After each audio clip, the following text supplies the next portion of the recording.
I used to be the typical Western anime fan. I stuck to the mainstream animes that we all know and love, like Dragon Ball franchise, One Piece franchise, and the Naruto franchise. Later, I ventured out and started to watch other shows like Cowboy Bebop, Black Lagoon, but with only a week left before I started college, I noticed something. They didn't feel the same way they did in the past, so I thought it was time to get a new anime. After hours of searching, I found something that had the kind of ring to it like Dragon Ball Z. This show was called DxD. This over you! Well, hello there! And it was labeled a harem anime. Up to this point, I've only been watching actions and adventures, but now I'm faced with another genre of anime that I've yet to discover.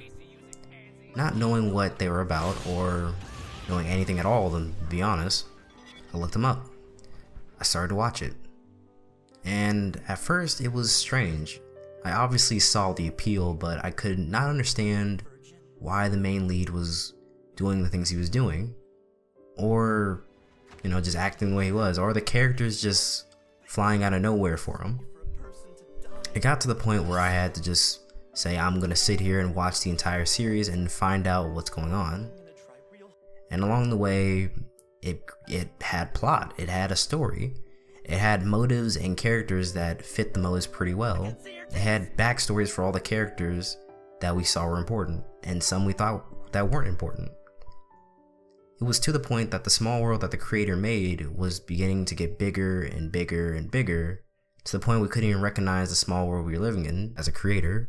Suddenly, my anime senses kicked in. I felt like I was about to discover something amazing. I guess you can call it like an anime high. And I started to look up other animes that were under the harem tag.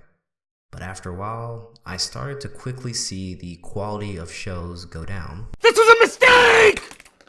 I started to see the same comedy sets, with characters getting embarrassed at the littlest first moments of interaction, or how the characters are only there because of their mutual relationship with the main lead. This is something that you will notice throughout the harems, and once you take the main lead away, the rest just seem like a hollow shell. And as the more I looked, the more I watched, and the more raunchy and less dynamic of a show I would find. This anime doesn't play with the ecchi side or the harems that most do, but instead plays with the more romantic and slice of life approach. I call this my PG-13 friendly harem, the Quintessential Quintuplets. The Quintuplets doesn't go by all the normal rules of harems, or I guess tricks of harems. Sorry boys, if you were looking for your typical harem fan service animes, you're at the wrong place. It's not here. This is more of a family-friendly harem. You are teased at the beginning of the anime with it skipping to Futaro's wedding as he's thinking back to how he met her. Kinda like the show How I Met Your Mother. He's remembering how he was given the task of tutoring 5 sisters who all need to pass. The sisters are on the verge of flunking out, so their father hires him to tutor them. The problem is the sisters hate to study and also have their own personal reasons for disliking Futaro. Except for Yoshiba. You see, the ending has already been decided, but we watch to see how the story will play out. The story does a good job of foreshadowing an event in the future that you're gonna want to stay tuned for, but having your attention on the short-term goal of high school. The sisters come across as genuine sisters, oftentimes sticking together but having different traits. The girls have identical faces but all different personalities, making it increasingly difficult to tell them apart.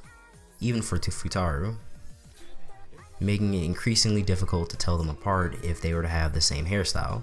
He has to learn and understand them as well as teach them the things they don't know. Futaro's family is poor and needs the money, but his personality isn't that of a humble, shy type.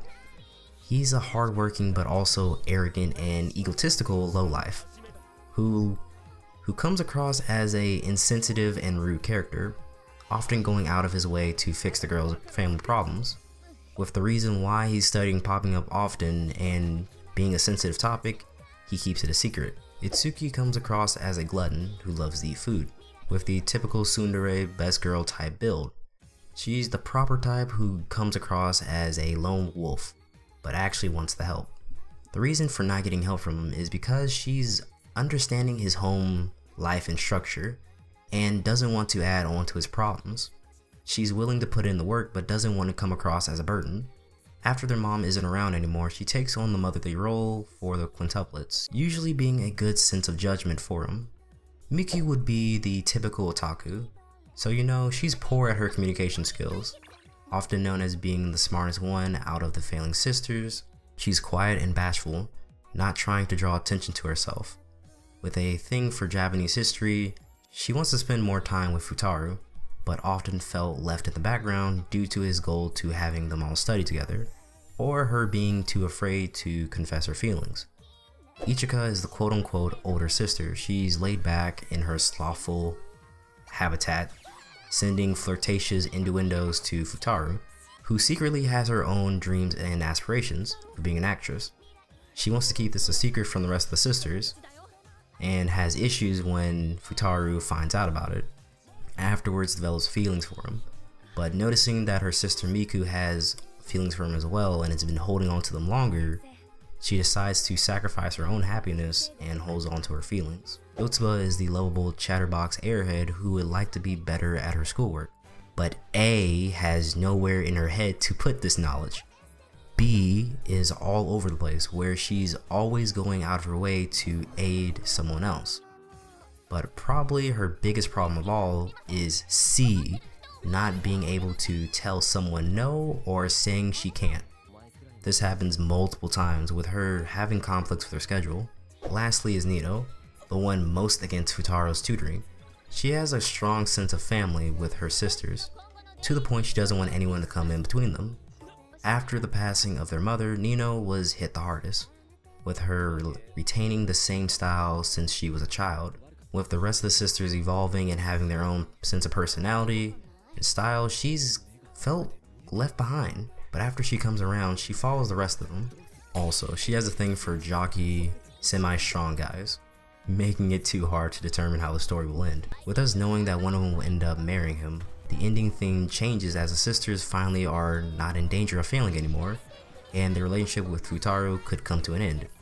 Up to this point, he's had the outward approach of this just being a job and treating them as just his students and not as friends. This fact hurts them, but he's already helped them with school and in life, so they leave him, leaving him to initiate anything else. So you would probably think I would tell you that this is a must-watch harem or something like that. While this is better than most, this show is far from perfect and not everyone will like it, but has plenty of qualities like a good storyboard, or a A-list of A-rank voice talent, or one of the best openings of this upcoming season. The characters also don't need to depend on typical character structures, but are instead able to change and grow naturally. But if you like harems and you want a show that you can be proud of, this is your show. Well, that's it for this video. Hope you guys enjoyed it. Feel free to like, comment, and subscribe. And until next time, BarryAnime signing out. Peace.